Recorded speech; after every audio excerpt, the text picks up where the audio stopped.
Escolas jesuítas.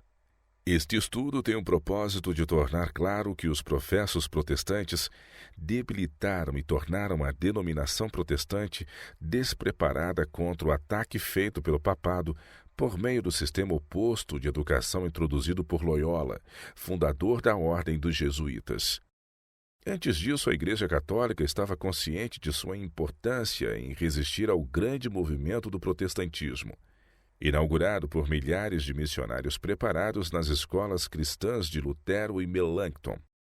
Notando o retorno da Igreja Protestante à ortodoxia morta sob a liderança ineficiente dos sucessores de Lutero, o papado reconheceu o ponto vulnerável no protestantismo.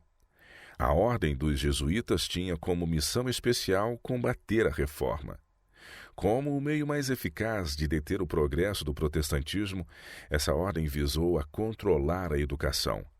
Ela desenvolveu uma imensa atividade educativa em países protestantes, e suas escolas alcançaram grande reputação. Mais do que qualquer outra agência, ela trouxe obstáculos ao progresso da reforma e ainda conseguiu reconquistar territórios antes conquistados pelo protestantismo. Ela trabalhou principalmente por meio de suas escolas, as quais estabeleceu e controlou em grande número. Cada membro da ordem tornou-se um professor competente e prático. A History of Education, páginas 167 a 169. Os seguintes métodos de ensino eram característicos das escolas jesuítas. A memória era cultivada como meio de reprimir a livre atividade do pensamento e a clareza de julgamento. Em lugar de autogoverno, seu método de disciplina era um sistema de mútua desconfiança, espionagem e denúncia.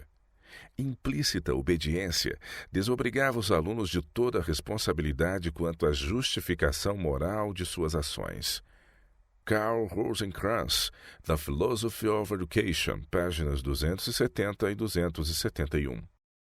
Os jesuítas davam muita importância à competição. Aquele que sabe como estimular o espírito de competitividade encontrou o mais poderoso auxílio em seu ensino. Nada mais honroso do que superar um colega, e nada mais desonroso do que ser superado. Prêmios serão entregues aos melhores alunos e com a maior solenidade possível. Procuravam-se resultados ostensivos com os quais deslumbrar o mundo. Um desenvolvimento harmonioso não tinha valor. Os jesuítas não visavam ao desenvolvimento de todas as faculdades de seus alunos, mas apenas as capacidades receptivas e reprodutivas. Quando um aluno dava demonstração brilhante dos recursos de uma memória bem abastecida, ele havia então alcançado o máximo desenvolvimento ao qual os jesuítas procuravam levá-lo. Originalidade e independência de espírito, o amor da verdade em si, a capacidade de refletir e formular juízos corretos, não foram simplesmente negligenciados, mas de fato suprimidos pelo sistema papal. A History of Education, páginas 171 a 173. O sistema jesuíta de educação foi notadamente bem-sucedido, e por um século quase todos os homens mais importantes da cristandade vieram de escolas jesuítas. The Philosophy of Education, página 271. O sucesso das escolas jesuítas. Com referência ao sucesso do sistema educacional jesuíta em conquistar os protestantes descuidados e indiferentes, lemos: eles levaram adiante seus propósitos, lançaram sombras sobre as escolas protestantes e, como um parasita, sugaram-lhes a vida. Seus trabalhos foram, acima de tudo, voltados às universidades. Os protestantes tiraram seus filhos de escolas distantes e os colocaram sob os cuidados dos jesuítas. Os jesuítas ocupavam a cátedra dos professores. Eles conquistaram os alemães em seu próprio solo, em seu próprio lar, e arrancaram deles parte de sua terra natal. Esse triunfo rapidamente se estendeu a quase todos os países europeus. Eles conquistaram a Inglaterra ao levarem a juventude inglesa a Roma, educando esses jovens em escolas jesuítas e enviando-os de volta à sua terra natal como missionários e professores. Assim, eles se estabeleceram nas escolas da Inglaterra. Os jesuítas também se espalharam pelo Novo Mundo e ali se estabeleceram completamente e desde então vêm empregando seus métodos característicos. Aqui nos Estados Unidos, como em outros lugares, seu único propósito é alcançar o monopólio da educação, para que, tendo os jovens em suas mãos, possam moldá-los segundo seu próprio padrão. Richard Thompson, Footprints of the Jesuits, página 419. Dentro de 50 anos, a partir do dia em que Lutero queimou a bula de Leão X diante das portas de Wittenberg, o protestantismo alcançou seu clímax de predomínio, uma conquista que logo foi perdida e que nunca conseguiu recuperar. Thomas Macaulay, Ison von Ranks, History of the Popes, de Edinburgh Review, páginas 236 e 237. Como foi que o protestantismo obteve tamanho progresso e então deixou de avançar? Como foi que a Igreja de Roma, depois de ter ficado sem a posse de grande parte da Europa, não apenas parou de perder, mas realmente recuperou quase metade do que havia perdido? Esta certamente é uma pergunta muito curiosa e importante. Já tivemos a resposta, mas ela é melhor enunciada por Macaulay, que entendeu o papel desempenhado pelas escolas jesuítas fundadas por Loyola. Foi o celebrado Inácio de Loyola que, na grande Contra-Reforma, desempenhou a mesma parte que Lutero exercera no grande movimento protestante. Foi aos pés desse jesuíta que os jovens das classes média e alta foram educados desde a infância até a idade adulta, começando com os primeiros rudimentos até chegar aos cursos de retórica e filosofia. A poderosa ordem saiu vencendo e para vencer. Seu primeiro objetivo era não permitir que nenhuma pessoa saísse de sob o manto da Igreja. A caça à heresia derrota a causa protestante. Macaulay fornece as causas para essa derrota do protestantismo e para o sucesso do papado. A guerra entre Lutero e Leão X foi uma guerra entre a firme fé e a incredulidade, entre o zelo e a apatia, entre a energia e a indolência, entre a seriedade e a frivolidade, entre a moral pura e o vício. Muito diferente foi a guerra que o protestantismo degenerado teve de travar contra o catolicismo regenerado, que se tornou possível graças ao sistema educacional jesuíta. Os reformadores tinham contraído algumas das corrupções que haviam sido justificadamente censuradas na Igreja de Roma. Haviam se tornado mornos e mundanos.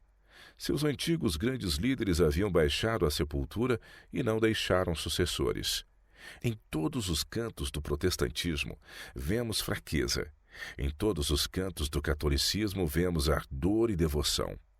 Quase todo o zelo dos protestantes foi dirigido uns contra os outros. Dentro da Igreja Católica não havia sérias disputas sobre pontos de doutrina. Por outro lado, a força que deveria ter sido usada na Batalha da Reforma estava exaurida por conflitos civis. O papado aprendeu uma amarga lição no trato com os hereges. Desde a Reforma, ela conserva sua força pondo-os a trabalhar. Macaulay afirma: Roma compreende completamente o que nenhuma outra igreja jamais entendeu: como lidar com os entusiastas. A Igreja Católica não se submete ao entusiasmo, nem o prescreve, mas o usa. Ela, portanto, os alista, os entusiastas, em seus serviços. Para um homem com tal mentalidade, entusiasta, não há lugar no seio das igrejas protestantes ortodoxas tradicionais. Tal homem nunca frequentou a universidade. Alguém lhe diz então para permanecer na comunhão da igreja. Ele deve apenas ser um ouvinte e que, se está decidido a ser um líder, precisa começar sendo um separatista, herege. Sua decisão é logo tomada. Ele faz um discurso estrondoso em Tower Hill ou em Smithfield.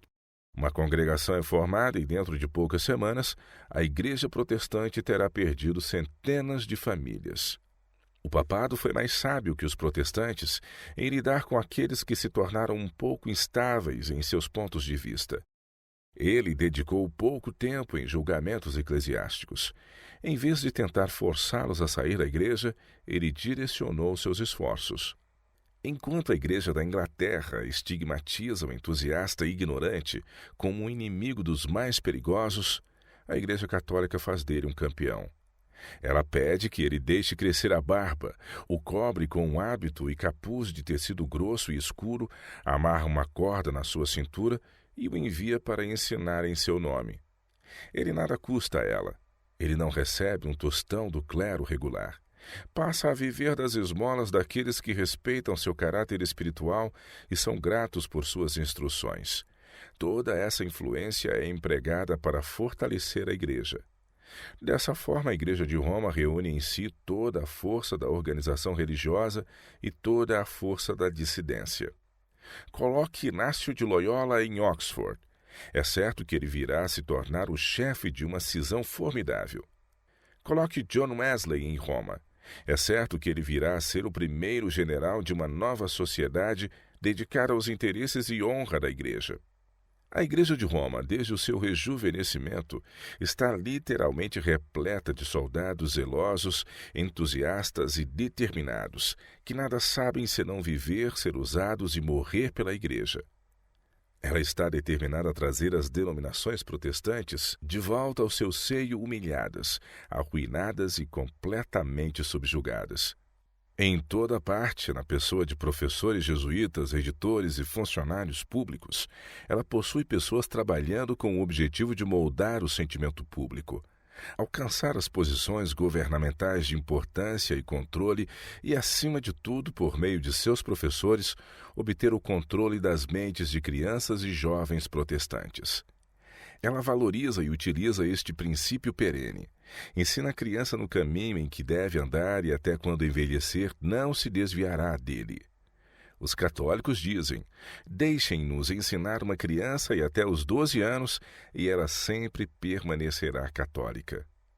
Agora podemos compreender melhor por que os reformadores ingleses não entenderam o caráter e o perigo do sistema escolar operante em Cambridge, Oxford, Eton e Westminster, e involuntariamente implantaram esse sistema de ensino nas praias de seu novo lar, a América, e em cada uma de suas escolas cristãs. Eles ignorantemente o promoveram e o disseminaram, e seus sucessores, como os sucessores de Lutero e Melanchthon, tornaram-se tão contaminados com o espírito de Roma que, por volta de 1844, as igrejas protestantes estavam moralmente como sua mãe. Com isso, delineamos as raízes que produziram a árvore da educação nos Estados Unidos. Embora Harvard, a primeira escola da Nova Inglaterra, não passasse de uma escola para a formação de ministros e a Bíblia fosse sistematicamente estudada, é evidente que para todo estudante dos cursos de Harvard, que além do ensino bíblico, seu currículo foi estabelecido segundo os moldes de Eton, Rugby e outras notórias escolas inglesas, todas baseadas no sistema de Sturm. Yale, William Mary e outras instituições dos Estados Unidos foram modeladas conforme esse sistema. Vejam a América protestante instruindo suas crianças em escolas estabelecidas segundo o sistema educacional papal de Sturm. O segredo da rejeição das denominações protestantes em 1844 se encontra na história educacional que acabamos de relatar. Vemos que, embora se apegassem às formas do protestantismo, seu sistema educacional incutia continuamente no aluno a vida do papado. Isso produziu um estilo de protestantismo imbuído do espírito papal. O nome disso é Babilônia. Não deveriam nossos estudantes questionar seriamente o caráter do sistema educacional a que estão sujeitos, a fim de que não se encontrem em companhia das 5 virgens loucas que são rejeitadas no tempo do alto clamor, assim como as grandes igrejas cristãs foram rejeitadas no tempo do clamor da meia-noite, porque não compreenderam a verdadeira ciência da educação? Elas não entraram na linha da verdadeira educação e rejeitaram a mensagem. Certas ideias divinas de reformas no governo civil foram recebidas de Deus por alguns homens neste país durante os dias da ferida mortal do papado. Esses homens ousaram ensinar e praticar essas verdades. Eles promoveram os verdadeiros princípios de governo civil de tal forma que a mensagem do terceiro anjo poderia ser transmitida sob sua proteção. Mas o sistema papal de educação, como praticado pelas igrejas protestantes, representou constante ameaça a essa reforma civil, porque as igrejas não estavam dispostas a romper com o clássico rumo medieval, baseado na concessão de títulos e honrarias, sem os quais se torna difícil a prosperidade da aristocracia e do imperialismo, quer na igreja ou no Estado. Contudo, apesar do fracasso das igrejas em romper com esse sistema, os reformadores civis repudiaram todas as coroas, títulos e honras que teriam perpetuado a aristocracia e o imperialismo europeus. As igrejas, pelo fato de ainda se apegarem ao sistema de ensino papal, tornaram-se responsáveis não apenas pelo espírito do papado dentro de si mesmas, mas também pelo retorno do imperialismo agora tão claramente manifesto em nosso governo e especialmente notável em tendências para a centralização como os monopólios, cartéis e sindicatos. O ano de 1844 foi um dos períodos mais críticos da história da Igreja desde os dias dos apóstolos. O dedo da profecia, por séculos, já vinha apontando para aquele ano. Todo o céu estava interessado no que em breve aconteceria. Anjos trabalhavam com intenso interesse por aqueles que professavam ser seguidores de Cristo, a fim de prepará-los para aceitar a mensagem que naquela época devia ser pregada ao mundo. Mas a história relatada acima mostra que as denominações protestantes apegaram-se ao sistema educacional emprestado do papado, que os tornou inaptos a receber ou dar a mensagem. Por isso foi-lhes impossível preparar homens para proclamá-la. Em 1844, o mundo estava se aproximando do grande dia da expiação do santuário celestial. Antes dessa data, a história registra um movimento educativo cristão e um despertamento religioso notáveis. As igrejas populares estavam se aproximando rapidamente de seu teste crucial. Deus sabia que lhes era impossível transmitir de modo aceitável a mensagem final, a menos que entrassem na linha da verdadeira educação e tivessem uma compreensão clara da verdadeira ciência da educação. Estas palavras lhes eram aplicáveis.